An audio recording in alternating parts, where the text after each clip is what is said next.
A sample of 0.1 gram of water at 100 degree centigrade and normal pressure is 1.013 10 to the power 5 Newton meter square. Requires 54 calorie of heat energy to convert to steam at 100 degree centigrade. If the volume of the steam produces 167.1 cc, the change in internal energy of the sample is NEET 2018 में आज अगर हम इसको देखेंगे तो हमें याद आएगा यार क्या मैंने क्लास 8th 9th में पढ़ा हुआ था 1 litre is equal to how much kilogram. इस किलोग्राम को हमने ग्राम में बदला था, क्या आया था। तो वो चीज़ें हैं जैसा कि हमको पता है 1 metre cube equal to 1000 litre and 1 litre is equal to 1 litre of water is equal to the 1 kilogram of water. तो वो चीज़ें हम लोगों ने पढ़ा था। तो उस रिलेशन से 0.1 ग्राम वाटर का वॉल्यूम किस में होगा हम यहाँ मीटर में ही निकालते हैं, क्योंकि यहाँ पे प्रेशर न्यूटन पर मीटर स्क्वायर दिया हुआ है। तो इसका वॉल्यूम अगर हम निकालते हैं तो 1 litre equal to 1 kg, this is 10 to the power 3 centimetre cube. 1 metre cube is this one. It means हम लोग कह सकते हैं जो वॉल्यूम ऑफ वाटर है 0.1 ग्राम, ये क्या है 1 gram is equal to 1 centimetre cube. 1 gram is equal to क्या हो जाएगा 1 सेंटीमीटर क्यूब हो जाएगा।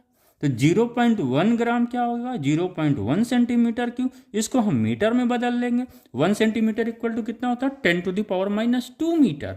यहाँ पे हमने 10 to the power -2 मीटर लिख दिया, that is 10 to the power -6।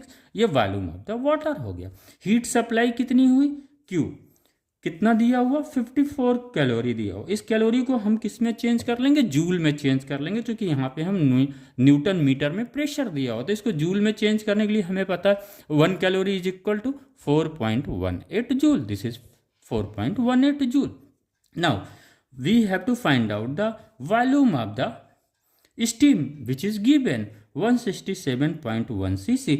cc का मतलब अब हमें समझना बहुत बेसिक चीज़ है बेटा, क्लास 8th 9th का सेंटीमीटर क्यूब है। ये क्या है centimetre cube, centimetre cube. It means 167.1 centimetre cube. इसको मीटर में हम कन्वर्ट कर देंगे। We find the volume of the steam is 167.1 into 10 to the power -6।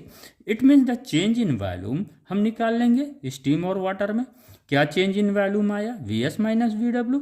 हमको पता है वर्क डन क्या होता है pressure into change in volume. इससे हमारा वर्क डन पता चल गया। और DU क्या हुआ हम निकाल लेंगे DU equal to Q minus W। अगर हम यहाँ पे वैल्यू रखेंगे बेटा तो हमें जो ये आंसर आएगा 208.7 जूल। तो ये अप्रोच होना चाहिए हमारे क्वेश्चंस का बेसिक्स को पकड़ते हुए। Thank you.